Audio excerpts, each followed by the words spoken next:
قال رسول الله صلى الله عليه وسلم أول ما يحاسب به العبد يوم القيامة الصلاة فإن صلح صلح سائر عمله وإن فسدت فسد سائر عمله ورواه السحيزمي الصغير প্রশংসা একমাত্র মহান রব্বুল আলামিনের জন্য, যার অশেষ মেহেরবানিতে আজকে আমরা এই জুমার মসজিদে উপস্থিত হতে পেরেছি। যে আল্লাহ সুবহানাহু ওয়া তাআলা আমাদেরকে এখানে আসার, কোরআন ও সহিহ হাদিসের দুটি কথা শোনার তৌফিক দান করে দিয়েছেন, তারই জন্য জানাই শুকরিয়া। সবাই বলি আলহামদুলিল্লাহ। অতঃপর দরুদ ও সালাম বর্ষিত হোক শেষ নবী, সর্বশ্রেষ্ঠ নবী, শাফিউল মুযরিমিন, রাহমাতাল লিল আলামিন, জনাবে মুহাম্মদুর রাসূলুল্লাহ, সবাই বলি সাল্লাল্লাহু আলাইহি ওয়া সাল্লামের প্রতি। আল্লাহুম্মা সাল্লি আলাইহি, আল্লাহুম্মা বারিক আলাইহি। সংক্ষিপ্ত সময় আজকের আলোচনার বিষয় নবী করিম সাল্লাল্লাহু আলাইহি ওয়া সাল্লামের সালাত কেমন ছিল আর আমরা কেমন সালাত আদায় করছি, এ বিষয়ের উপর আলোচনা করার চেষ্টা করব ইনশাআল্লাহ। ওমা তাওফিকি ইল্লা বিল্লাহ, আলাইহি তাওয়াক্কালতু ওয়া ইলাইহি উনীব। আল্লাহ সুবহানাহু ওয়া তাআলা বলছেন সূরা মারিয়াম 19 নম্বর সূরার 59 নম্বর আয়াতে, ফাখালাফা মিন বা'দিহিম খালফুন আদাউস সালাত, অতঃপর তাদের উপর আসলো নেক্সট জেনারেশন, পরবর্তী বংশধর, আদাউস সালাত, এবং তারা সালাত বিনষ্ট করে ফেলল, নামাজ বিনষ্ট করে ফেলল, অত্তাবাউস শাহাওয়াত, এবং তারা প্রবৃত্তির অনুসারী হয়ে পড়ল, ফাসাউফা ইলকাউনা গাইয়া, আমি তাদেরকে এই কুপ্রবৃত্তির কারণে জাহান্নামের গয় নামক গর্তের মধ্যে তাদেরকে নিক্ষেপ করব। গয় নামক জাহান্নাম গর্ত সবচেয়ে নিচা একটি গর্ত, অনেক নিচু এই গর্ত। এই গর্তের ভিতরে ওই লোকটাকে আল্লাহ তাআলা ফেলবেন যারা সালাত আদায় করেছে কিন্তু নিজেদের মনে যেরকম চেয়েছে সেই রকম করেছে, আল্লাহ এবং তার রাসূল যেভাবে বলেছেন করতে বলেছেন সেভাবে করে নাই। এদের সালাতকে আল্লাহ সুবহানাহু ওয়া তাআলা এই ধরনের সালাত আদায়কারীকে গয় নামক জাহান্নামে প্রবেশ করাবেন। ইন্না লিল্লাহ। চিন্তা করা যায়, রাসূলুল্লাহ সাল্লাল্লাহু আলাইহি ওয়াসাল্লাম বলছেন, হাদিসটির উল্লেখ রয়েছে সহিহ জামি আস-সাগীর এবং সিলসিলা সহিহার 1354 নম্বর হাদিস।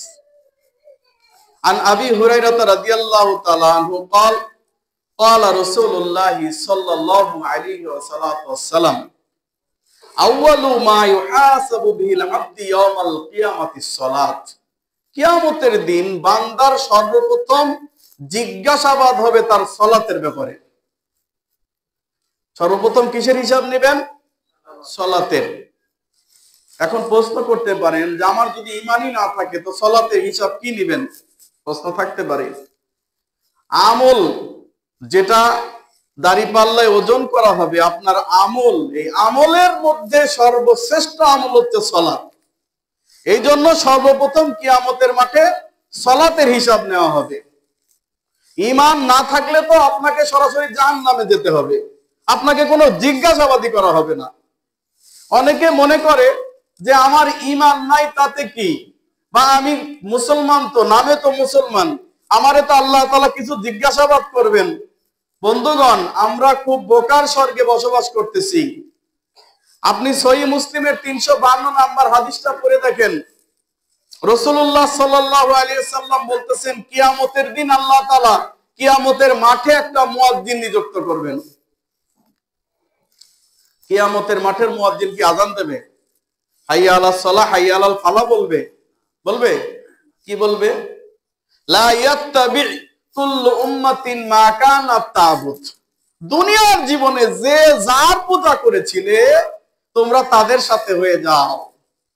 সুতরাং যারা খাম্বা পূজা করেছে তারা খাম্বার সাথে হয়ে যাবে, মূর্তি পূজা করেছে মূর্তির সাথে হয়ে যাবে, পীর পূজা করেছে পীরের সাথে হয়ে যাবে, মাজার পূজা করেছে মাজার পূজারের সাথে হয়ে যাবে, গণতন্ত্র পূজা করেছে গণতন্ত্রের সাথে হয়ে যাবে। এখন এদের কোনো বিচার নেই, কারণ তারা মুশরিক। আল্লাহ সুবহানাহু ওয়া তাআলা সূরা ইউসুফ 12 নম্বর সূরার 106 নম্বর আয়াতে বলছেন, ওমা ইউমিন আকসারুহুম বিল্লাহি ইল্লা হুম মুশরিকুন। বেশিরভাগ লোক ঈমান আনা সত্ত্বেও মুশরিক। ভাই মুশরিকের কোনো ধর্ম আছে? না, মুশরিকের কোনো ধর্ম নাই। কারণ মুশরিক হচ্ছে প্রত্যেকটি ধর্মেই মুশরিক আছে। এখন আপনাকে আমি একটা নতুন তথ্য দেই, ইসলাম ধর্মে সবচেয়ে বেশি মুশরিক আছে। বলবেন কিভাবে? বলতে গেলে অনেক দূর যেতে হয়। দেখেন, আপনি যদি কোনো হিন্দুকে জিজ্ঞাসা করেন এই যে মূর্তি পূজা করছো কেন, সে কি উত্তর দিবে?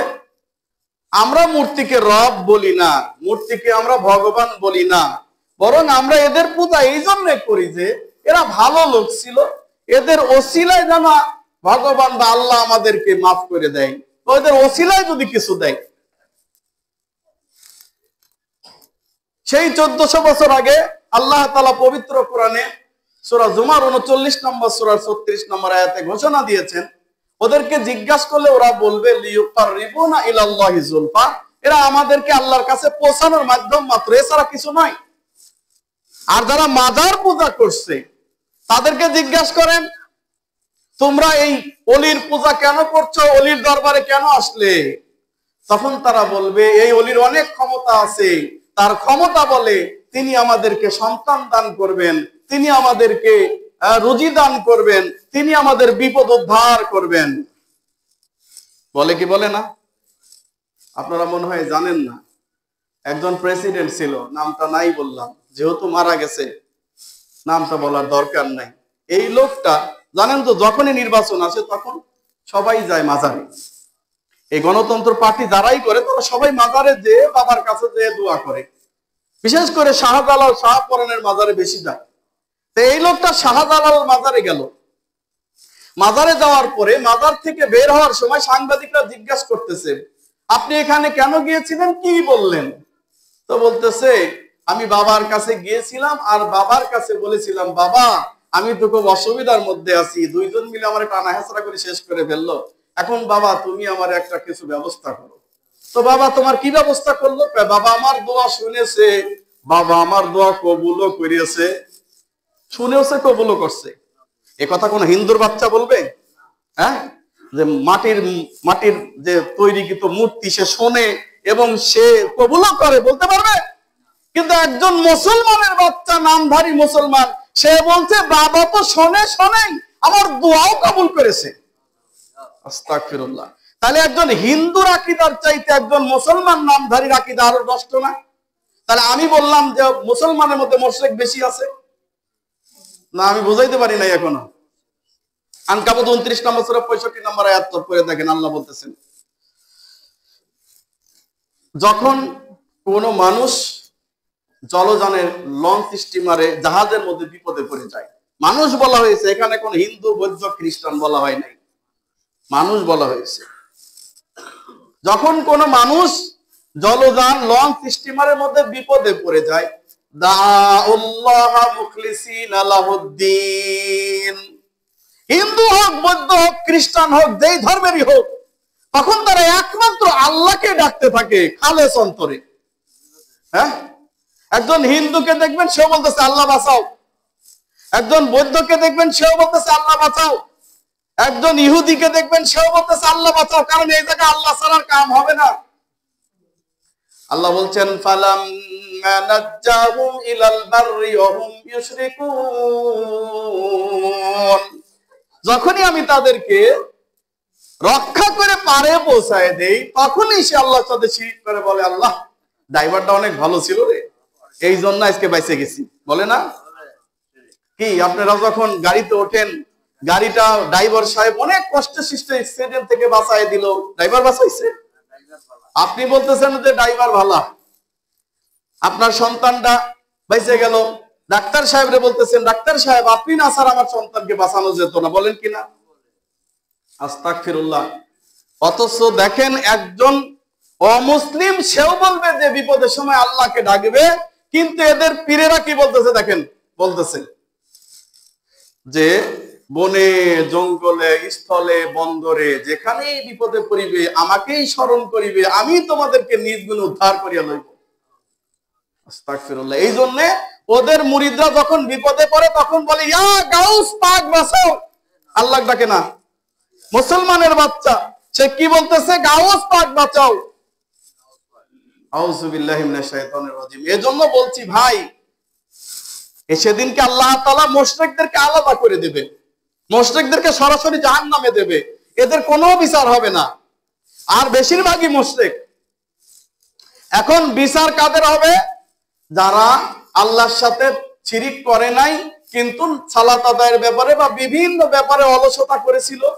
এই জন্য প্রথম যে জিজ্ঞাসাবাদ হবে সালাতের, আউয়ালু মা ইউহাসাবু বিহিল আবদু ইয়াউমাল কিয়ামাতিস সালাত, কিয়ামতের দিন সর্বপ্রথম বান্দার সালাতের হিসাব নেওয়া হবে। ফাইন সালাহা সালাহা সাইরু আমালিহি, সালাতের হিসাব সুস্থ হলে সব হিসাব সুস্থ হবে, সুবহানাল্লাহ। ওয়াইন ফাসাদাত ফাসাদা সাইরু আমালিহি, আর সালাতের হিসাব যদি সুস্থ না হয় তাহলে কোন হিসাব সুস্থ হবে না, সব বাদ, সব বাদ। সালাতের হিসাব যদি সুস্থ না হয়, এখন আমি নিজেকে আহলে হাদিস বলে দাবি করতেছি, আমি কতটুকু রাসূলুল্লাহ সাল্লাল্লাহু আলাইহি ওয়াসাল্লামের সালাত পড়ি যদি বিশ্লেষণ করি, জিরো টলারেন্সে চলে আসবো ভাই। শুধু গর্ব করতেছি যে আমরা জোরে আমিন বলি, গর্ব করতেছি যে আমরা অমক করি তমক করি, কিন্তু সালাতের ক্ষেত্রে বেশিরভাগ মানুষ উদাসীন, বেশিরভাগ মানুষ উদাসীন। ছোট্ট ছোট্ট কিছু ব্যাপার আছে যেই ব্যাপারের কারণে সালাত বাতিল হয়ে যায়, অথচ সেই কারণগুলা সে বুঝতেইছে না বা সেভাবে সে আমল করছে না।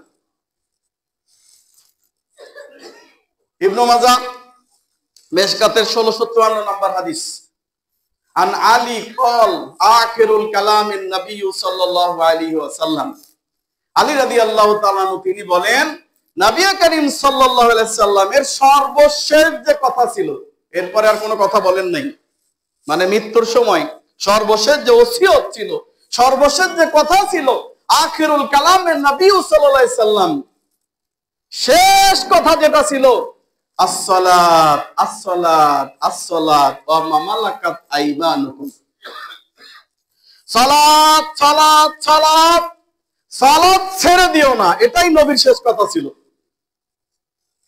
অথচ আজকে আপনার সন্তান কিভাবে সালাত আদায় করবে ওটা আপনার জানার দরকার নাই, একটা প্রতিষ্ঠানে দিয়ে দিয়েছেন, সেই প্রতিষ্ঠান রাসূলের সালাত পড়ে না, রাসূলের সালাতকে প্রতিনিয়ত তারা নষ্ট করে দিচ্ছে, রাসূলের সালাতকে নিয়ে তারা ব্যঙ্গ করছে। অথচ আপনি রাসূলের সালাত পড়েন বলে নিজেকে গর্ব করতেছেন, আর আপনার সন্তানকে দিয়েছেন ওই প্রতিষ্ঠানে যেই প্রতিষ্ঠানে রাসূলের সালাত পড়ে না, বলতেছেন আরবি তো ঠিক করে শিখবে তারপর ঠিক করাই নেবে। এত সহজ না, হ্যাঁ, এত সহজ না। গোড়ায় গলদ। আপনি বিল্ডিং স্ট্রাকচার তৈরি করার সময় যদি ফাউন্ডেশন ঠিক না দেন, কাজ হবে না। ওই সন্তানকে আবার আপনার সহিহ আকীদায় আনতে আপনার ঘাম ছুটে যাবে, সহজ না। ও শুদ্ধ করে কোরআন তেলাওয়াত করে আসলো অমুক ইন্টারন্যাশনাল মাদ্রাসা, সেখানে গেলে সারা বিশ্ব থেকে চ্যাম্পিয়ন হয়, সারা বিশ্ব থেকে বড় বড় হাফেজ হয়, বড় বড় হাফেজ নিয়ে আল্লাহ জান্নাত ভরে রেখে দেবে নাকি? বরং কিয়ামতের এটা আলামত, কিয়ামতের আগে কোরআনের প্রতিযোগিতা বেড়ে যাবে। হ্যাঁ, মানুষ গানের সুরে তাকাল্লুফ ভান করে তেলাওয়াত করবে, ওরে টান ফাবিয়াইয়ালা রাব্বিকুমা তুকাযিবান। আবার 10 রেখে তাই একটু তোরা লারা দে, আমি লারা দিছি তোরা লারা দে। হ্যাঁ, 10 রেখে তাই আরে তোরা কি লারা দে, আমি লারা দিছি তোরা লারা দে। আল্লাহ নবী এরকম তেলাওয়াত করছে, একটা অক্ষরে 14-15 টান দিছে। আপনি পড়েন, কোরআন সুন্দর করে পড়তে রাসূলুল্লাহ সাল্লাল্লাহু আলাইহি ওয়াসাল্লাম আদেশ করেছেন, কিন্তু একই কথা এক শ্বাসে সূরা ফাতিহা পড়া লাগবে কোন হাদিসে আছে? এক শ্বাসে সূরা দুহা পড়া লাগবে কোন হাদিসে আছে? হ্যাঁ, এইগুলা নিয়ে প্রতিযোগিতা করে লক্ষ লক্ষ টাকা দিয়ে দিচ্ছেন। খালিদ বিন ওয়ালিদ একটা অপরাধের কারণে প্রধান সেনাপতি থেকে সাধারণ সৈন্য হয়ে গেল। ওমর বললেন, খালিদ বিন ওয়ালিদ আজকে তুমি সাধারণ সৈন্য। খালিদ বিন ওয়ালিদ মানে কে? খালি কোথাও গিয়ে দাঁড়াবে, নাম শুনবে খালিদ বিন ওয়ালিদ, একাই ছেড়ে দিছে। ওই জায়গা, ওই জমি, ওই এলাকা, ওই রাষ্ট্র বলছে আসসালাম, আমরা তোমাদের সাথে পারবো না। খালিদ বিন ওয়ালিদ আসছে, ছেড়ে দেয়, আমরাই ছেড়ে দিয়েছে। সুবহানাল্লাহ। সেই খালিদ বিন ওয়ালিদ প্রধান সেনাপতি ছিলেন, সেই প্রধান সেনাপতি থেকে তাকে নামিয়ে সাধারণ সৈনিকে দিয়ে দিলেন। কেন? রাষ্ট্রীয় টাকা দিয়ে উনি কবিতার প্রতিযোগিতা করে তাকে প্রতিযোগিতায় পুরস্কার দিয়েছিল, সেই কারণে। চিন্তা করা যায়? হ্যাঁ। আর আমরা এখন কি করতেছি? কোরআন প্রতিযোগিতার নামে ঢং করতেছি। ভাই, এই ঢং করে জান্নাতে যাওয়া যাবে না। আপনার সন্তানকে আগে বিশুদ্ধ আকীদা শিক্ষা দেন, যে আকীদার কারণে আপনার সন্তান সহ আপনি কাফের হয়ে আছেন। কথা বলতে গেলে তো অনেক বলতে হয়। ইমাম আজম আবু হানিফাকে জিজ্ঞাসা করা হয়েছিল, আপনি দেখবেন ফিকুল আকবরে 51 নম্বর পৃষ্ঠা উল্লেখ আছে, কেউ যদি বলে লা আরাফ রব্বি, আমার রবকে আমি চিনি না, তিনি আসমানে আছেন না জমিনে আছেন আমি তাও জানি না, এই কথা যে বলবে ফাকাত কাফার, সে কাফের। কে বলেছেন? ইমাম আবু হানিফা রাহিমাহুল্লাহ। তিনি বলেছেন যে আল্লাহ আসমানে আছে না জমিনে আছে, এই কথা যে বলবে আমি জানি না কোথায় আছে, সেও কাফের। শুনে রাখো, কেউ যদি বলে আমি শুনেছি আল্লাহর আকাশ নাকি, আল্লাহর আরশ নাকি আকাশে, কিন্তু আল্লাহর আরশ আসমানে না জমিনে তাও আমি জানি না, ফাকাত কাফার, সেও কাফের। ইমাম আবু হানিফা বলছেন আল্লাহু তাআলা, আল্লাহ উপরে, ফাইন্নাহু ইউদআ, তাই এইভাবে দোয়া করা হয়, এইভাবে দোয়া করা হয়। আর আল্লাহু আলা কুল্লি মাকান, আল্লাহ যদি সর্বত্র বিরাজমান হতেন তাহলে ঘুরে ঘুরে আল্লাহর কাছে দোয়া করা হইতো, ঠিক কি না? ঘুরে দোয়া করা হইতো। আল্লাহ উপরে আছেন, তাই উপরের দিকে হাত তুলে দোয়া করা হয়। শুনে রাখো, যেই ব্যক্তি বলবে যে আল্লাহ আসমানে না জমিনে আছে আমি জানি না, সে কাফের। এটা আমার ফতোয়া নয়, ইমাম আবু হানিফার ফতোয়া। কিন্তু তারা বলছে আমরা আকীদায়ে আশআরি মাতুরিদি আর মাসলাকে ইমাম আবু হানিফা। আমি বলি দুটাই মিথ্যা কথা।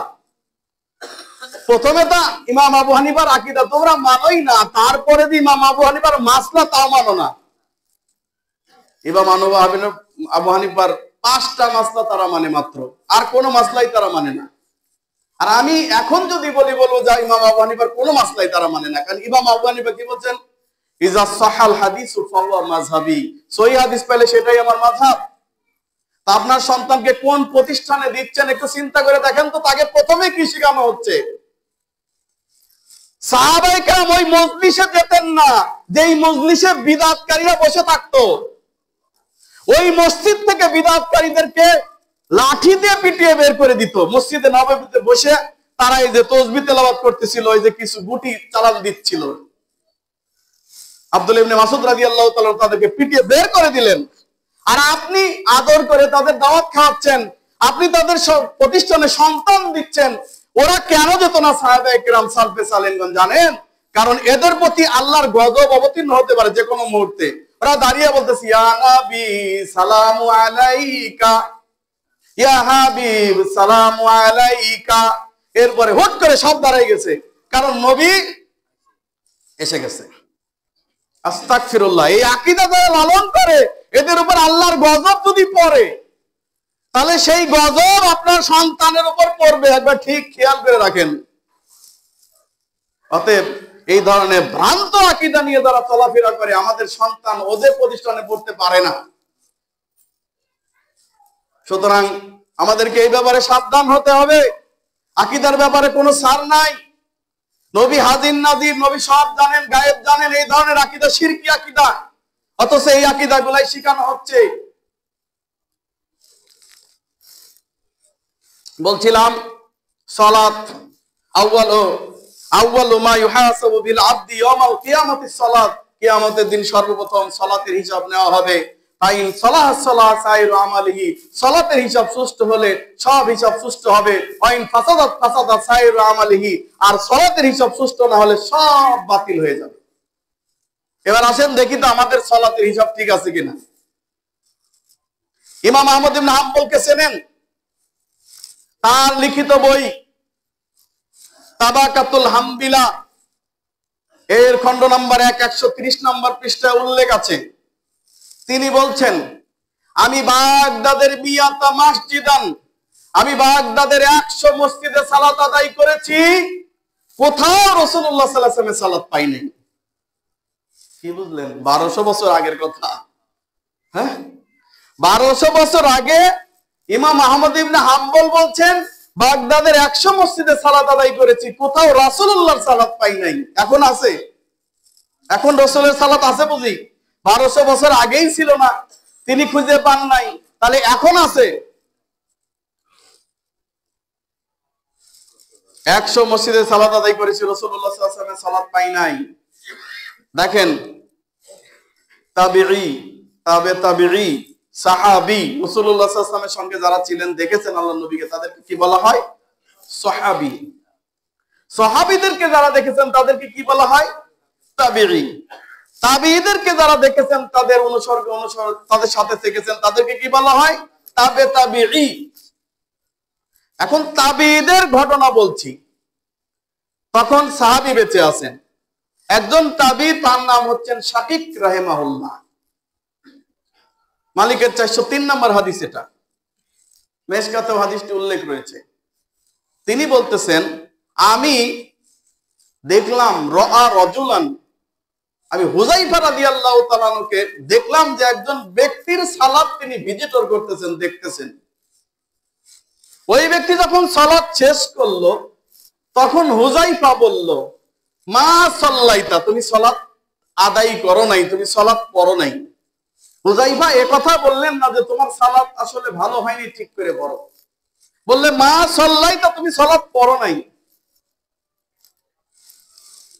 তাবিঈ শাকিক রাহিমাহুল্লাহ বলছেন, আহসিবুহু, আমার মনে হয় হুযায়ফা লোকটাকে কথাও বলেছেন, লাউ মুত্তা আলা গায়রিল ফিতরাতিল্লাতী মুহাম্মাদিন সাল্লাল্লাহু আলাইহি ওয়াসাল্লাম, এই ব্যক্তি, তুমি যদি আজকে এইরকম সালাত পড়ে মারা যাও, নবী মুহাম্মদ সাল্লাল্লাহু আলাইহি সাল্লামকে যেই সালাত দিয়ে আল্লাহ তাআলা প্রেরণ করেছিলেন, যেই ধর্ম দিয়ে, যেই প্রকৃতি দিয়ে, তার বিরোধিতা করে তুমি মারা গেলে, নাউযুবিল্লাহ।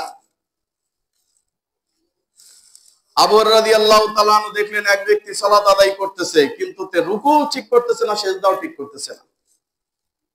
অতঃপর আবু হুরায়রা রাদিয়াল্লাহু তাআলা আনহু তাকে জিজ্ঞেস করলেন, তুমি এভাবে কতদিন সালাত আদায় করো? তখন তিনি বললেন, 60 সানাতান, 60 বছর সালাত আদায় করি। কয় বছর? 60 বছর। আবু হুরায়রা রাদিয়াল্লাহু তাআলা আনহু বললেন, মা তুকবালু লাহু সালাত, তোমার এই সালাত আল্লাহ কবুল করবেন না। 60 বছর যাবত ব্যক্তি সালাত আদায় করে, তার একদিনের সালাতও কবুল হয় নাই। সে জোরে আমিন বলে নাই, এই জন্য হয় নাই।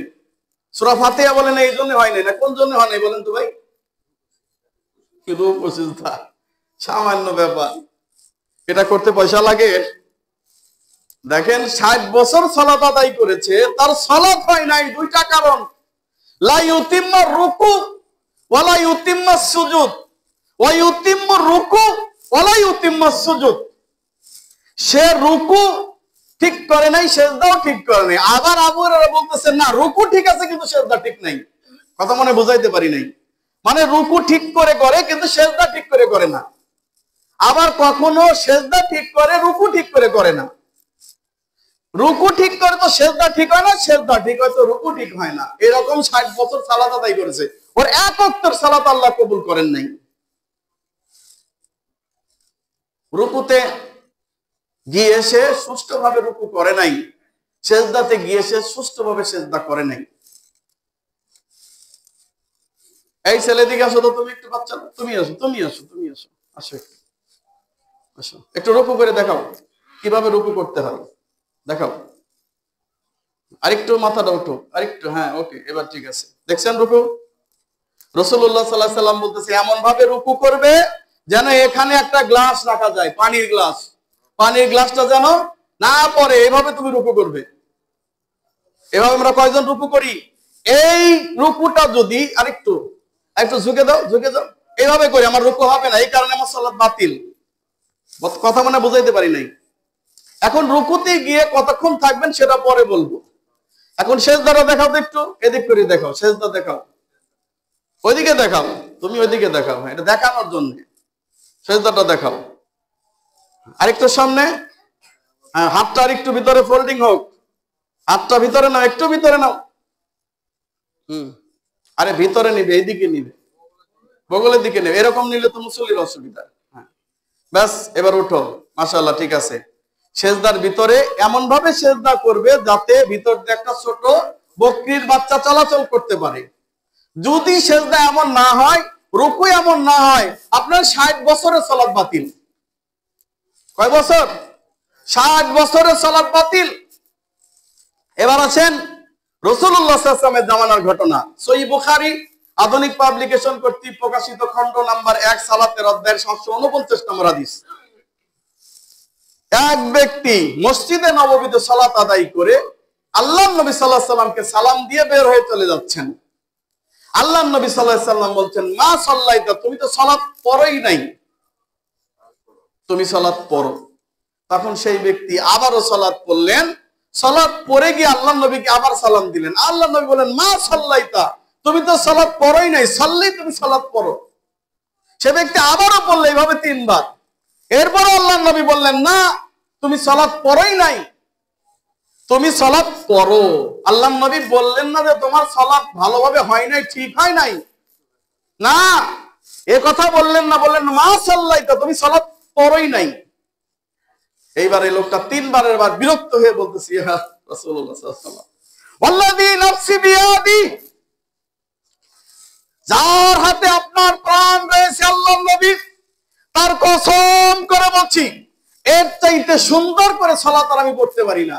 আল্লামানি ইয়া রাসূলুল্লাহ, আল্লাহর নবী আমাকে সালাত আদায় শিক্ষা দেন। আল্লাহ নবী সাল্লাল্লাহু আলাইহি ওয়াসাল্লাম বললেন, ঠিক আছে, যাও, দাঁড়াও, সুষ্ঠু সুন্দরভাবে দাঁড়াবে,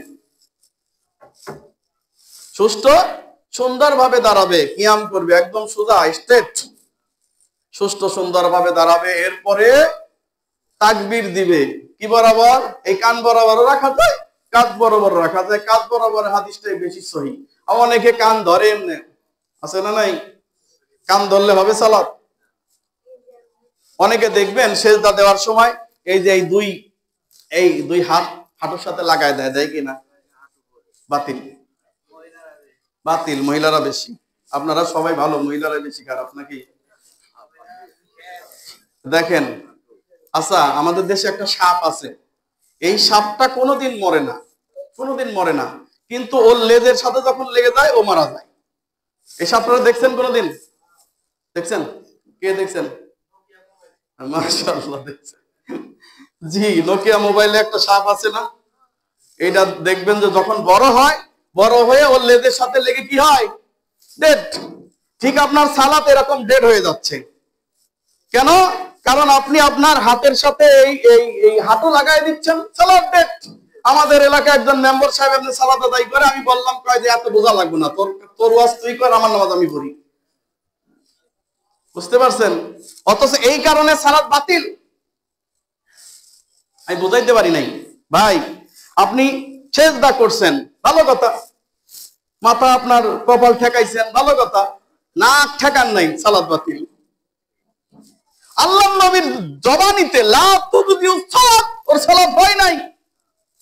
যেইভাবে কপাল ঠেকানো হয় ওইভাবে যদি সে নাকটা ঠেকায়, ওর সালাত হয় নাই। আল্লাহর নবীর কথা, আমার কথা, অথচ সামান্য একটা ব্যাপার। তাহলে সালাতে আল্লাহর নবী সাল্লাল্লাহু আলাইহি ওয়াসাল্লাম বলছেন, সুষ্ঠুভাবে দাঁড়ায় যাবে, দাঁড়ানোর পরে তাকবীর বলবে, তাকবীর বলার পরে এবার বুকে হাত বাঁধবেন না কোথায় বাঁধবেন? হাত যদি নাও বাঁধেন তাও সালাত হবে, হবে না? হাত বাঁধা ফরজ কোনো বিষয় না। এখন ঘটনা হচ্ছে যে আমি হাত বাঁধা ফরজ কোনো বিষয় না, সমস্যা নাই, তাহলে নবীর নিচে বাঁধলে কি সমস্যা আছে না নাই? এখন ভাই, যদি হাত আপনি বাঁধতে চান, ছেড়ে দিলে আপনার গুনাহ হবে না, সালাত হয়ে যাবে। কিন্তু রসুলের সুন্নাহ অনুযায়ী হবে না। কিন্তু আপনি নাভির নিচে বাঁধলে আপনার সালাত হবে না। কেন হবে না শোনেন, কারণ বুকের উপর হাত বাঁধাটাই রাসূল সাল্লাল্লাহু আলাইহি সাল্লাম দ্বারা প্রমাণিত, সহিহ সুন্নাহ সহিহ শুদ্ধভাবে প্রমাণিত। এখন আপনি যদি বাঁধেন তাহলে বুকের উপর বাঁধতে হবে, আর যদি না বাঁধেন তো সেটা আলাদা বিষয়, কিন্তু নাভির নিচে বাঁধা যাবে না, কারণ সে হাদিস সহিহ নয়। তো এতদিন আমরা শুনছি ওনারা বলতেছেন যে কোন একটি ব্যক্তি দেখাতে পারবে না যে বুখারীতে আছে বুকের উপর হাত বাঁধার হাদিস, বলে না? হ্যাঁ বলে না?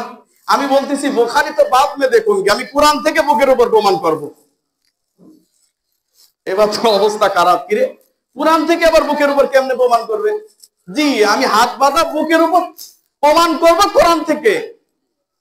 আসেন সূরা কাহাফ কয় নাম্বার সূরা?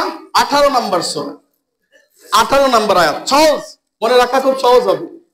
18 নাম্বার সূরা 18 নাম্বার আয়াত মনে রাখবেন। 18 নাম্বার সূরা 18 নাম্বার আয়াত, সূরা কাহাফ। সূরা কাহাফ যদি কেউ জুমার দিন তেলাওয়াত করে সে দাজ্জালের ফিতনা থেকে মুক্ত থাকবে ইনশাআল্লাহ। তো সূরা কাহাফে আল্লাহ সুবহানাহু ওয়া তাআলা বলছেন যে যারা তাওহীদের উপর বিশ্বাস করে, আল্লাহ তাআলাতে বিশ্বাস করে পাহাড়ের ভিতরে চলে গিয়েছিল আসহাবে কাহাফ, তারা ছিল 8 জন, তারা ছিল 7 জন, অষ্টমটি ছিল কুকুর। অষ্টমটি কি ছিল? কুকুর। আবার আল্লাহ বলতেছেন তারা ছিল 6 জন, সপ্তমটি ছিল কুকুর। আবার আল্লাহ বলতেছেন তারা ছিল 5 জন, ষষ্ঠটি ছিল কুকুর। এটা আল্লাহর কথা। আল্লাহ বলার কারণ হচ্ছে যে তোমরা এর কোনো সংখ্যা জানো না, আল্লাহই ভালো জানে। ঠিক আছে, মানুষ এরকম মনে করে 7 জন কি 8 জন ছিল, কুকুর সহ ছিল 8 জন, এরকম আল্লাহ মানুষের কথাটাকে এইভাবে উপস্থাপন করে বলতেছে মূল কথা আল্লাহ ভালো জানে। কুকুরটা কেমন করেছিল?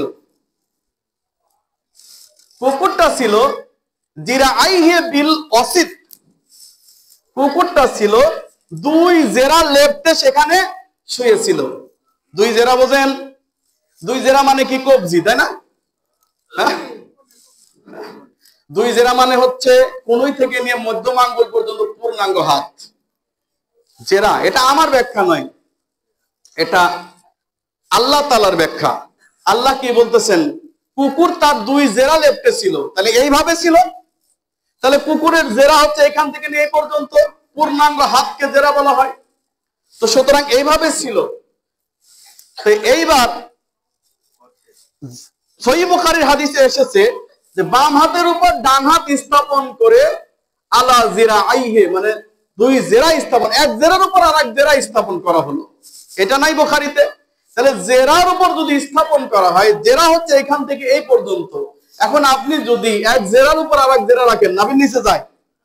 যায়। তাহলে কোরআন থেকে প্রমাণ হলো না বুকের উপর হাত বাঁধার হাদিস? কোরআন থেকেও প্রমাণ।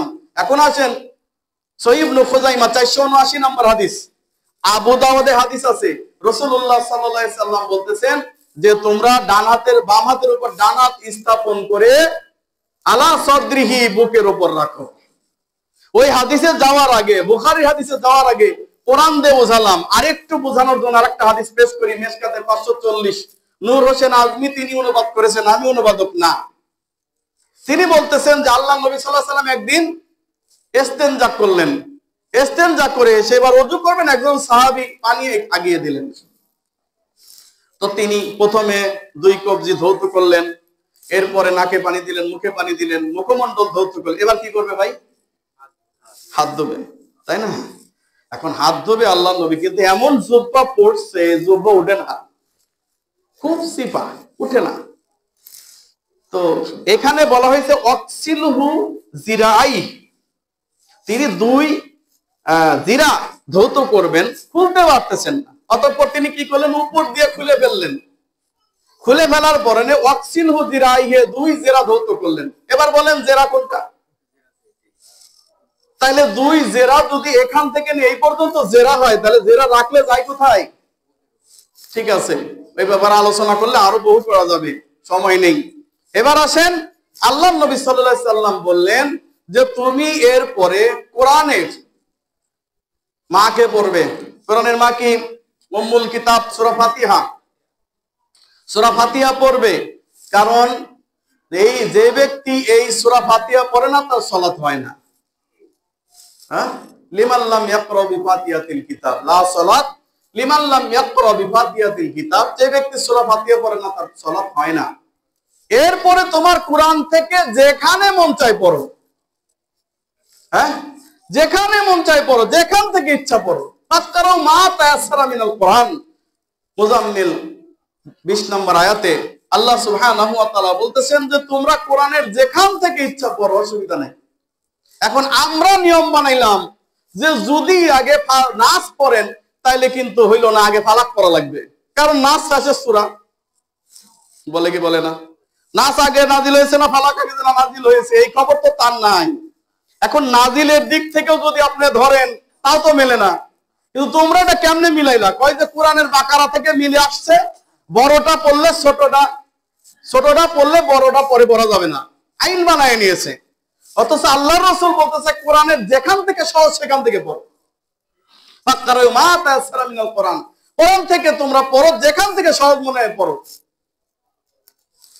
আচ্ছা, এবার আসেন, অনেক ইমাম সাহেবকে দেখবেন সূরা ফাতিহা পাঠ করে যখন জেহরি সালাতে থাকে আস্তে আস্তে থেমে থেমে সুন্দর করে পাঠ করে, অন্য একটি সূরাও পরে আরো সুন্দর করে মানুষকে বোঝায় যে আমি অনেক বড় কারি, হ্যাঁ, আমি অনেক বড় আলেম।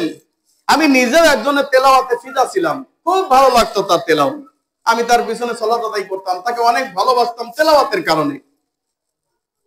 এখন ইমাম সাহেব জেহেরি সালাতে নিজের তেলাওয়াত জাহিরি করার জন্য সূরা ফাতিহাও সুন্দর করে বললো, অন্য সূরাও সুন্দর করে বললো, সময় দিল, কিন্তু সেররি সালাত যেটা কেউ শোনে না সেটা একদম তাড়াতাড়ি করে বললো। আছে না নাই? হ্যাঁ, টাঙ্গাইলে গেলাম একটা মাহফিল করতে, তো মাহফিলে যাওয়ার আগে আসরের নামাজ ওই মসজিদে পড়বো, আমি কেবল দেখলাম যে আসরের সালাতে দাঁড়াবে, একামত শুরু হয়েছে। আমি মনে করলাম যে ইস্তেনজা করে এসে ওযু করে এসে 1 রাকাত হলেও পাবো।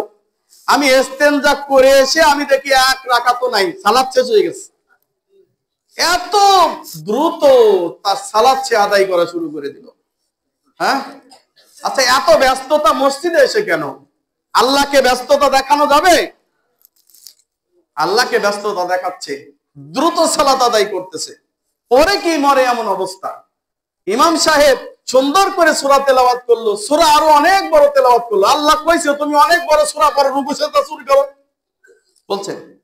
আল্লাহর নবী সাল্লাল্লাহু আলাইহি ওয়াসাল্লাম বলছেন এই পৃথিবীতে সবচেয়ে নিকৃষ্ট চোর তারা যারা গম চুরি করে, তারা না, যারা মানুষের বাড়িতে চুরি করে তারা না, যারা টাকা সম্পদ চুরি করে তারা না, এই পৃথিবীর শ্রেষ্ঠতম চোর হচ্ছে তারা যারা রুকু চুরি করে, সেজদা চুরি করে। সাহাবীগণ বললেন কাইফা ইউসরিকু সালাতিহি, হে আল্লাহর নবী একজন ব্যক্তি সালাতে কেমনে চুরি করে? আল্লাহর নবী সাল্লাল্লাহু আলাইহি ওয়াসাল্লাম বলেন লা ইউতিম্মু রুকুহা ওয়ালা সুজুদাহা, তারা সিজদাও ঠিক করে করে না, রুকুও ঠিক করে করে না, এটা হলো চুরি করা। আর পৃথিবীর সর্বশ্রেষ্ঠ চোর হচ্ছে তারা।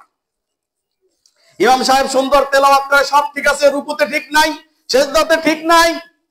অনেক ইমামকে দেখবেন, বলেছিলাম না যে এটা কিয়ামতের আলামত, গানের সুরে তেলাওয়াত করতেছে। এক মসজিদে আমি মাগরিবের সালাত আদায় করতে গিয়েছি, আমাদের আহলে হাদিসের মসজিদে, হুজুরে তেলাওয়াত করতেছে। এখন বললে বলবেন দেই হুজুর দেই একটু গান মানো জানেন। আমার সুরটা আসলো কেমনে? ও আমার পরাণ বন্ধু রে তুই আমারে কই রইলা রে, এই সেম সুরে তেলাওয়াত করতেছে। আমি নামাজের ভিতরে নাউজুবিল্লাহ পড়ছি, আমি ভাই পড়তে চাই নাই। আপনি ফতোয়া লাগাইতে পারেন, হাতে মিরবাবেস কই পাইলে, আমার মুখ দিয়ে বাড়ায় গেছে, আমি কি করব? আমি কি করব বলেন? আমি যখন এই তেলাওয়াত শুনছি, গানের সুরে তেলাওয়াত হচ্ছে, আমার মুখ দিয়ে নাউজুবিল্লাহ নামাজের ভিতরে বের হয়ে গেছে, সালাতের ভিতরে বের হয়ে গেছে। একেবারে এত গানের সুর দিয়ে এত ভান করে তেলাওয়াত করতেছে, মানুষ সেই পছন্দ করে হুজুর রে। রমজান আসলে হুজুর লাখ লাখ টাকা হাজিরা পায়, তারা আমি পড়াই পাই 1 লাখ টাকা, লাখ লাখ টাকা হাদিয়া পায়। কেন? হুজুর যে গানের সুরে তেলাওয়াত করে, পাবলিক তো অত বোঝে না। বলেন এই গানের সুরে তেলাওয়াত করা কিয়ামতের আলামত। আল্লাহ নবী সাল্লাল্লাহু আলাইহি ওয়াসাল্লাম বলেছেন আস্তাগফিরু নাউযুবিল্লাহ। আপনি তেলাওয়াত করেন সূরা ফাতিহা, এরপরে ছোট্ট একটা সূরা তেলাওয়াত করেন, কিন্তু আপনার রুকুতে সময় দেন বেশি, সিজদাতে সময় দেন বেশি, আল্লাহর নবী বললেন যে যে কোনো সূরা পড়বে এরপর রুকুতে গিয়ে এতক্ষণ পর্যন্ত রুকু করবে, 10 বার সুবহানাল্লাহ, 20 বার আলহামদুলিল্লাহ। এটা বলছেন, কি বলছেন বলেন তো? এই কথাটা কিয়ামত পর্যন্ত সংরক্ষিত থাকবে। আল্লাহর নবী এত সুন্দর অর্থবহ কথা বললেন। কি বললেন? এমন ভাবে রুকু করবে তোমার রুকুতে যেন প্রশান্তি আসে। প্রশান্তি আসবে। 3 বার সুবহানাল্লাহ, সুবহান রাব্বিয়াল আলা, সুবহান রাব্বিয়াল আযীম বললে প্রশান্তি আসবে? 3 বার বললে আসবে? তাহলে বড়টা যদি 3 বার পড়ে, সুবহানাকাল্লাহুম্মা ওয়া বিহামদিকা আশহাদু আল্লা ইলাহা ইল্লা আনতা আস্তাগফিরুকা ওয়া আতুবু ইলাইকা, এইটা যদি আপনি 3 বার পড়েন, 3 বারের পর দেখবেন আস্তে আস্তে পড়বেন, দেখবেন আপনার প্রশান্তি আসতেছে। বিজ্ঞান বলতেছে যে কাফের মুশরিকরা বেশি বেশি স্ট্রোক করার কারণ হচ্ছে, আত্মহত্যার কারণ হচ্ছে তারা তাদের মস্তিষ্কে রক্ত পৌঁছায় না, কারণ কখনো তারা রুকু করে না, সিজদা করে না। আর যারা সালাত চোর এরাও বেশি বেশি স্ট্রোক করে, কারণ তাদেরও রক্ত পৌঁছায় না। আপনি যদি রুকুতে গিয়ে একবার সুবহান রাব্বিয়াল আলা, সুবহান রাব্বিয়াল আযীম 3 বার কোন রকম সুবহানাল্লাহ সুবহানাল্লাহ বলেন, হবে? কম পক্ষে সেখানে 2-3 মিনিট সময় যদি ব্যয় করেন, এইবার মাথা পায়ের থেকে রক্ত গিয়ে মাথায় যাবে। আবার যখন উঠবেন তখন আবার নিচে থেকে উপরে যাবে, রক্ত সঞ্চালন হবে সুষ্ঠুভাবে। বিজ্ঞান বলছে কেউ যদি এরকম রক্ত সঞ্চালন করতে পারে, এইরকম ব্যায়াম যদি কেউ করতে পারে, তাহলে তার ডায়াবেটিস হওয়ার সম্ভাবনা, হার্ট স্ট্রোক হওয়ার সম্ভাবনা নাই বললেই চলে। সুবহানাল্লাহ। কি বুঝলেন? আর যদি সপ্তাহে 2টা দিন সিয়াম পালন করতে পারেন, সোমবার আর বৃহস্পতিবার, ইনশাআল্লাহ এগুলা সব গায়েব। আপনারা ডক্টর জাহাঙ্গীর কবির চেনেন তো? উনি বলতেছে যে আমি যদি এখন পৃথিবীতে বলি আমি একটা ওষুধ তৈরি করছি, এই ওষুধ খাইলে সব রোগ ভালো হয়ে যাবে, আমার পিছনে গোয়েন্দা লাগবে, র লাগবে, এরপরে আমারে মেরে ফেলাইতে পারে। এই তো এ তথ্য দে, নাহলে তোরে মেরে ফেলাম। আমি আজকে তথ্য ফাঁস করে দিলাম।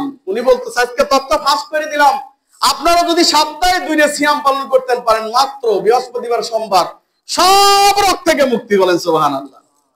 আপনার high high high diabetes, high pressure, hypotension, যা কিছু আছে, এমন অনেক যুবক ভাইরা আছে যারা সমস্যা মানে বুঝতেছেনই তো, এই সমস্যাগ্রস্ত ভাইদেরকেও বলি তারা যদি সিয়াম পালন করে এই সমস্যা ভালো হয়ে যাবে আলহামদুলিল্লাহ। মানে সব রোগের চিকিৎসা একটাই, সিয়াম। সিয়াম মাত্র সপ্তাহে 2 দিন সিয়াম পালন করেন, ইনশাআল্লাহ সব রোগ গায়েব হয়ে যাবে ইনশাআল্লাহ তাআলা। এরপরে রাসূলুল্লাহ সাল্লাল্লাহু আলাইহি সাল্লাম বলতেছেন যে তুমি রুকুতে এমন ভাবে রুকু করবে যেন প্রশান্তি আসে, এরপরে সিজদায় গিয়ে এমন ভাবে সিজদা করবে যাতে তোমার প্রশান্তি আসে। এখন কেউ যদি ইমাম হন, সেক্ষেত্রে সালাত অতি দীর্ঘ করে পড়া ঠিক নয়। একাকি পড়েন, দীর্ঘ করে পড়েন, কিন্তু অন্তত পক্ষে অতটুকু সময় দিতে হবে যাতে সালাতটা সুষ্ঠুভাবে আদায় করা যায়। এক মুরব্বী বলতেছে, হুজুর নামাজ এত দেরি করলেন কে? আপনি জানেন না আমি অসুস্থ, আমার হাই প্রেসার, আমার অমুক সমস্যা তমুক সমস্যা। আমি মনে মনে বললাম যে যাক, মুরব্বী মানুষ বলছে, ঠিক আছে, ভুল হইছে চাচা, জানগা। ওই চাচারে একদিন দেখি আইপিএল খেলা দেখতেছে। আইপিএল কম পক্ষে 2-3 ঘন্টা বসে থাকা লাগে নাকি? আমি খেলা মেলা দেখি না, এরকমই তো না? মুরব্বী পেশাব ধরে নাই, খেলা দেখতেছি, কে পেশাব ধরবে রে? দেখ আমি এখন, আমার এমন খুব অবস্থা এই আছে, ছক্কা মারতেছে, না তো কথা কইস না। মুরব্বী তুমি সালাতে গেলে তোমার পেশাবে ধরে, তুমি অসুস্থতা ধরে, তুমি এখন খেলা দেখতেছো ঘন্টার পর ঘন্টা, মুরব্বী তোমার কোনো সমস্যা নাই। এরপর রাসূলুল্লাহ সাল্লাল্লাহু আলাইহি ওয়াসাল্লাম বললেন এভাবে তুমি তোমার সমস্ত সালাত শেষ করবে, শেষ বৈঠকে বসবে, বসার সময় সব যে যে দোয়া পড়ার দরকার পড়বে। এরপরে তোমার যদি জুতার ফিতা হারায় যায় তবু তা চাওয়ার অনুমতি আছে। সুবহানাল্লাহ। এই কথা বলে তো একজন লোক বিপদে পড়ে গেছে। হুজুর এই কথা বলছে, আমার আব্বা তারে বলতেছে যে হুজুর আপনি যে বললেন যে জুতার ফিতা হারায় গেলেও চাওয়া যাবে, এটা বাংলায় চাবো না আরবিতে চাইবো? বেচারা খুব বিপদে পড়ে গেছে। আমার আব্বা কয় দলিল আজকে দিয়া যাবে, নালে খবর আছে। আমিও বসে আছি, আমি খালি মিষ্টি মিট করে হাসতাছি। আচ্ছা আরবিতে কব না বাংলায় কব? হুজুর কইতেছে তো নামাজের মধ্যে বাংলা বলা নিষেধ। আগে বললে নিষেধে বাংলা বলা নিষেধ, তো বাংলা বলা নিষেধ হলে তো জুতার ভিতর আরবি কি, ওটা কোথা থেকে পাবো? কিছুতে জবাব দিতে পারতেছে না। বললাম যে হুজুর আপনি থামেন, আমি আব্বারে জবাবটা দিচ্ছি। তাই আচ্ছা তুই কি কেমনে? আমি বললাম যে শোনেন, সেজদায় গিয়েও আল্লাহর কাছে চাইতে পারবেন, আর শেষ বৈঠকে তো অবশ্যই চাইতে পারবেন, কোনো কথা নাই।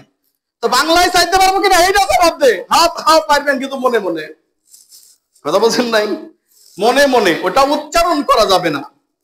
আপনি রুকুতে গিয়ে সেজদাতে গিয়ে বাংলা দোয়া মুখে উচ্চারণ করা যাবে না, মনের মধ্যে ইয়াকিন রাখতে হবে।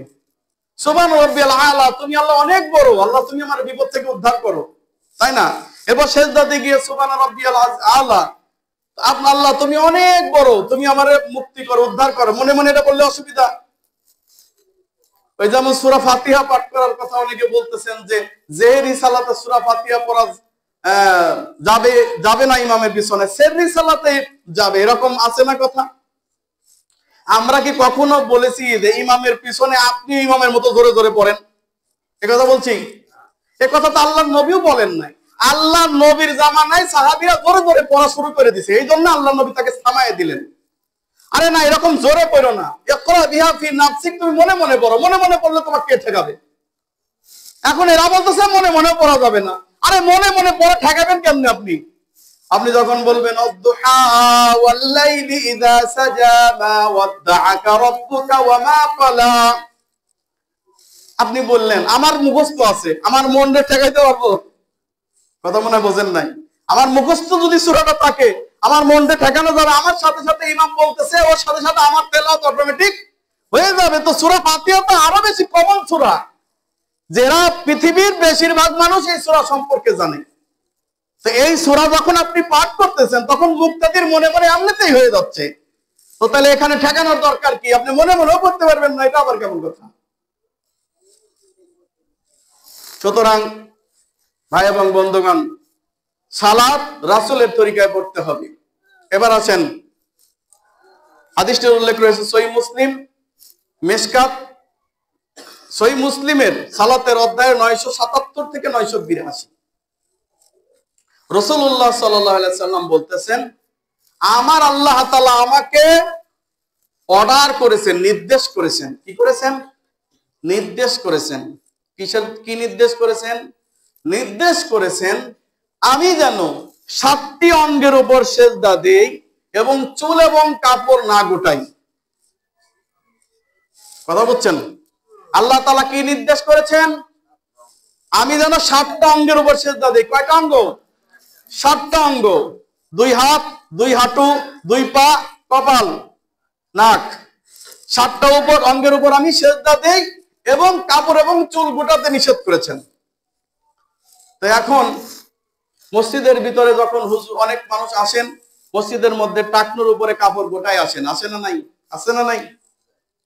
যদি কারো গোটানো না থাকে তো ইমাম সাহেব বলে কাতার সোজা করে নেন, আর কাপড় যদি টাকনুর নিচে থাকে উঠায় নেন, বলে কিনা? আমি তার উল্টা বলি। আমি কি বলি? কাতার সোজা করেন, পায়ে পা কাঁধে কাঁধ মিলায় দাঁড়ান, কাপড় গোটানো থাকলে ছেড়ে দেন, কারণ কাপড় গোটানো অবস্থায় সালাত হবে না। আল্লাহর নবীর হাদিস সহিহ মুসলিমে 977 থেকে 982, আমার আল্লাহ চুল গুটাতে, চুল বেঁধে রেখে সালাত আদায় করতে নিষেধ করেছেন। যাদের বাবরি চুল আছে তারা বেঁধে রেখে সালাত আদায় করতে পারবেন না, অন্য সময় বাঁধতে পারবেন, সেটা আলাদা বিষয়।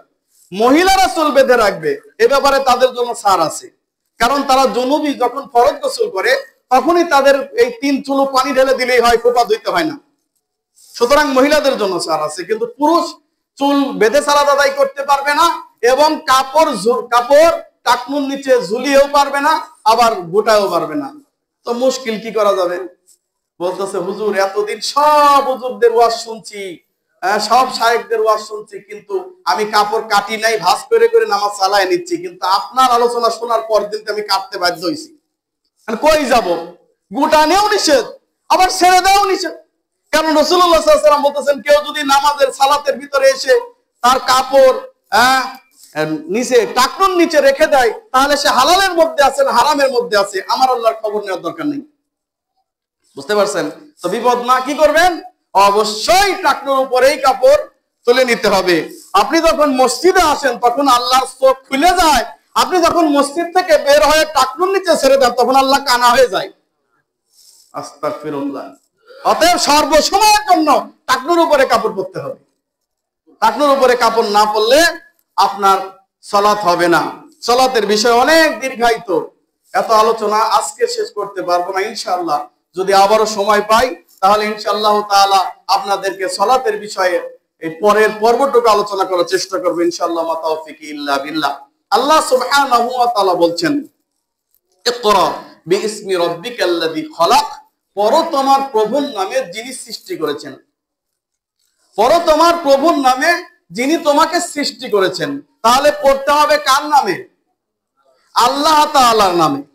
যদি কোনো ব্যক্তি আল্লাহ তাআলার নামে পড়ে তাহলে সেই ব্যক্তির দ্বারা গুনাহের কাজ হওয়ার সম্ভাবনা খুব কম না বেশি? কম। কারণ সে জানে যে কোনটা হালাল কোনটা হারাম, কোনটা ভালো কোনটা মন্দ। এমনও সন্তান আছে যারা জানেই না যে মা বাবার সামনে আল্লাহ তাআলা উপ শব্দ পর্যন্ত করতে নিষেধ করেছেন, এ কথা জানেই না। সেই জন্য সেই সন্তান কি করে? তার পিতা মাতাকে, যারা তাদের জান্নাত তারা তাদের জাহান্নাম, যাদের সন্তুষ্টিতে জান্নাত যাদের অসন্তুষ্টিতে জাহান্নাম, তারা তাদেরকে কি করে? রাস্তায় ফেলে দিয়ে আসে, জঙ্গলে ফেলে দিয়ে আসে। বাবা মা বোঝা হয়ে যায়, কারণ সে এই আয়াত কখনো পড়ে শোনে নাই। وَقَضَى أَلَّا تَعْبُدُوا إِلَّا إِيَّاهُ وَبِالْوَالِدَيْنِ إِحْسَانًا। আল্লাহ সুবহানাহু ওয়া তাআলা বলতেছেন, আমি আল্লাহর ইবাদত করার পরে তোমাদের সর্বপ্রথম দায়িত্ব হচ্ছে তোমাদের পিতা মাতার সাথে তোমরা ভালো ব্যবহার করো। তবে তোমার পিতা মাতা যদি শরীয়ত লঙ্ঘন করতে বলে, সীমা লঙ্ঘন করতে বলে, তাহলে পিতা মাতার সেই কথা মানা যাবে না। তবে এছাড়া পিতা মাতার যে বৈধ কাজগুলোতে তাদের আনুগত্য করতে তোমাদেরকে আদিষ্ট করা হয়েছে। সুবহানাল্লাহ। এবং তাদের সামনে উপ শব্দ ব্যবহার করবে না, উপ পর্যন্ত বলবে না। তোমাদের বিনয়ের ডানা তাদের সামনে ঝুঁকিয়ে দাও। এই কথাগুলো অনেকেই জানে না। আল্লাহ রাসূলুল্লাহ সাল্লাল্লাহু আলাইহি সাল্লাম বলছেন, হুয়া জান্নাতুকে হুয়া নারুকে, তোমার মাই তোমার জান্নাত, তোমার মাই তোমার জাহান্নাম। তোমার পিতাই তোমার জান্নাত, তোমার পিতাই তোমার জাহান্নাম। পিতার সন্তুষ্টিতে জান্নাত, পিতার অসন্তুষ্টিতে জাহান্নাম। মায়ের সন্তুষ্টিতে জান্নাত, মায়ের অসন্তুষ্টিতে জাহান্নাম।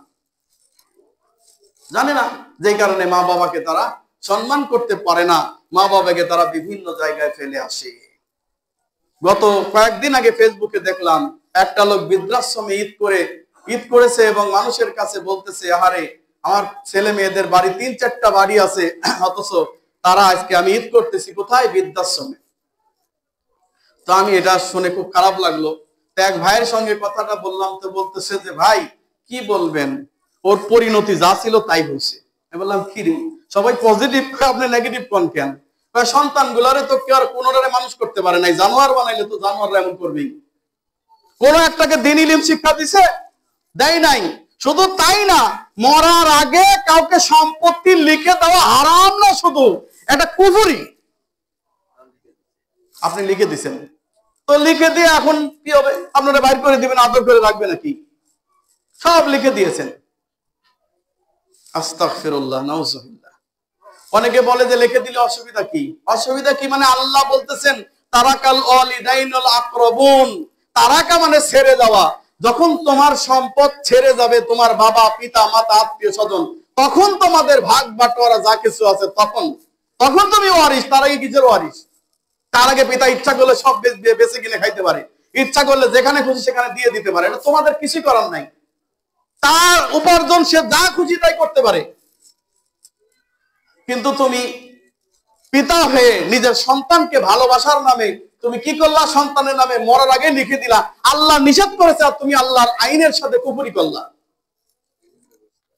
হ্যাঁ, একটা হাদিস আছে, যে হাদিসে নোমান বিন বাশির রাদিয়াল্লাহু তাআলা আনহু, তার পিতা তাকে একটি ঘোড়া দান করেছিলেন। আল্লাহর নবী সাল্লাল্লাহু আলাইহি সাল্লাম বলছেন, তুমি কি সব সন্তানের ব্যাপারে ঈদিল করেছো? সবাইকে কি তুমি দিয়েছো? তো বলতেছে যে না, আমি সবাইকে দেই নাই, নোমান আমার পছন্দের, তো আমি তার একটা ঘোড়া দিছি। আল্লাহর নবী বললেন, ফিরায় নাও, ঈদিল করো, সবাইকে সমতা ভাবে যদি দিতে পারো দাও, নালে বাদ দাও। মানে আপনি যদি আপনার কোন সন্তানকে কিছু দান করতে চান, কিছু দিতে চান, তাহলে সেখানে মেয়ে আর ছেলে ভাগ হবে না, বিভাজন হবে না, সবাইকে সমান হারে দিতে হবে। এটা হাদিস দ্বারা প্রমাণিত। তবু এই হাদিস বাস্তবায়ন হয় নাই, কেউ এই কাজ করে নাই। ফেরত নিয়েছিলেন তিনি, ঘোড়াটা ফেরত নিয়েছিলেন তিনি, আল্লাহ নবী সাল্লাল্লাহু আলাইহি ওয়াসাল্লামের কথার উপরেই ছিলেন। আর আজকে আমরা সন্তানের নামে অমুক জমি তমুক জমি লিখে দিচ্ছি, যা আল্লাহ সুবহানাহু ওয়া তাআলা নিষেধ করেছেন। আল্লাহ তাআলা বোঝার তৌফিক দান করুন, আল্লাহুম্মা আমিন। আকীদার ক্ষেত্রে বললাম, যদি আকীদা বিশ্বাস সঠিক না থাকে তাহলে এই সন্তানই আপনাকে জাহান্নামে নিয়ে যাবে। এই জন্য আমরা ছেলে এবং মেয়েদের জন্যই, উভয়ের জন্য প্রতিষ্ঠান করেছি আলহামদুলিল্লাহ।